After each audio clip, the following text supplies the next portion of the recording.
I am pleased that that Democrats have just reached an agreement with the Republicans to pass a temporary extension of government funding tonight.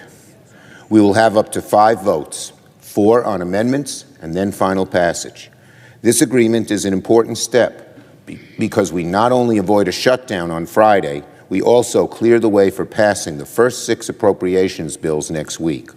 We want to move quickly, so I ask senators to stay in their seats or near the floor until we finish our work. We're going to try, starting on the second vote, to keep votes limited to 10 minutes. So please stay in your seats. Now, Mr. President, this year, the good Lord gave us an extra day in February. So let's make sure we finish the job and don't drag this debate into March. Senator from Washington. Thank you, Mr. President. Mr. President, I'm really glad that we have clear consensus that no one wants to see a government shutdown and that preventing one now will require a very short CR so we can continue making good progress on our full-year funding bills. I've been at the table for a long time now, pushing to make progress every single day, and we are genuinely close. And if bipartisan cooperation prevails, I am very confident we can at long last, wrap up our 24 bills, our FY24 bills. And as my colleagues are aware, we plan to release the first 6 bills in the coming days to give everyone time to review them before a vote next week, while we continue to lock up the last 6 bills. I'm confident we can get all of our funding bills done in the next few weeks, so long as partisan poison pills are taken off the table.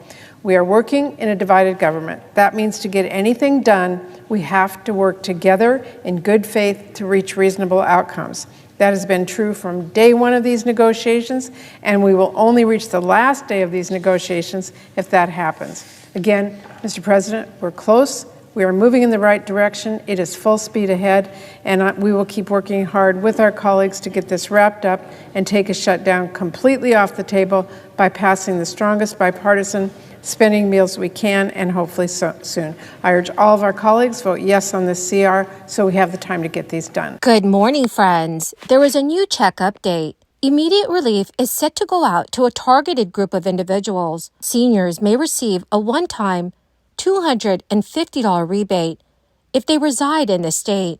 My dear friends, please make sure that you watch until the end of this video for more news and information. Also, every Friday, I will be announcing winners for the $75 Walmart gift card giveaway. If you would like to enter these weekly giveaway, friends, please make sure that you click and like several of my videos and then comment below the keyword of each video that you watch. The more videos that you comment on, friends, the greater your chances of winning these giveaways. Do make sure that you do stay tuned.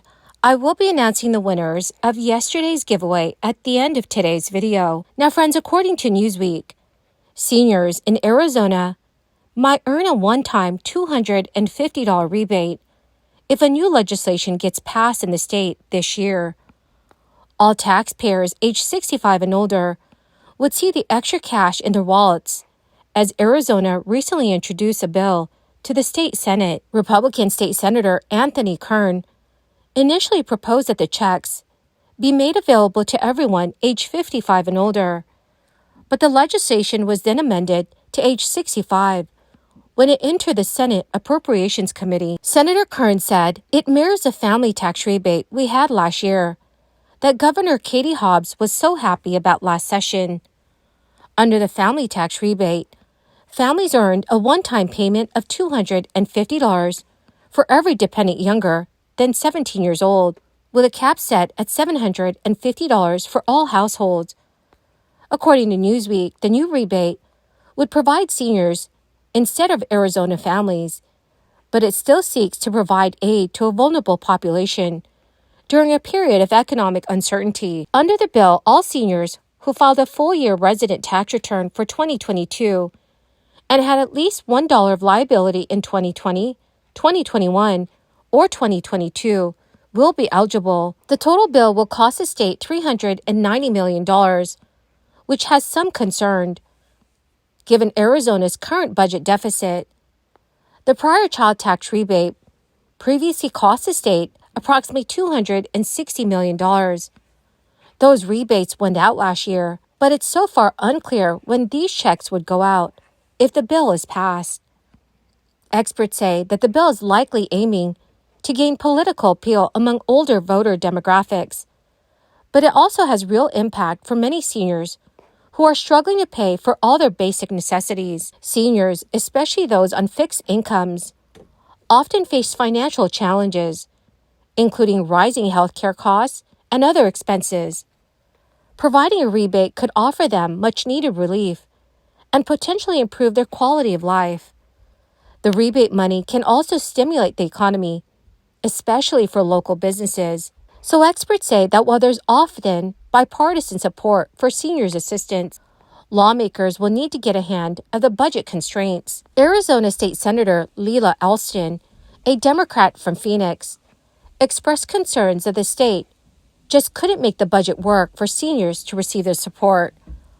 All other Democrats on the panel voted against the legislation, expressing their concerns about the rebate's financial reality. But still, based on other states' history and Arizona's own rebates for families, it could become a reality, especially as lawmakers seek re-election this year. Meanwhile, according to Newsweek, other states have offered similar one-time payments to taxpayers that meet certain criteria. Minnesota sent out $260 rebates as part of a $1 billion program. Alabama issued $300 checks to joint filers last year, spending $393 million on the refunds from its surplus in the Education Trust Fund. According to CNN News, the long-rumored recession has been postponed or even perhaps avoided. Experts say inflation is cooling. The U.S. economy is growing at a shockingly strong pace, and unemployment has not been this low for this long since the late 1960s. From the historically unaffordable housing market and budget-breaking daycare rates to high car prices, the United States has a cost of living problem many years in the making. Even as the inflation rate has cooled across the U.S. economy, childcare remains a sore spot for many families. CNN News has noted that parents of young children are having to make difficult choices to afford childcare. America's affordability problem is most glaring in the housing market. Both high home prices and elevated mortgage rates, caused by the Federal Reserve's fight on inflation, has made the housing market historically unaffordable. In today's market, housing is swallowing up an uncomfortable large chunk of American families' budget. The winners of today's $75 Walmart gift card giveaway is Claudia Lopez and Latina 5834. Congratulations to both of you. To claim your gift cards, please check your notifications page and message me on my Facebook page. Thank you, dear friends, and have a wonderful and very blessed Friday.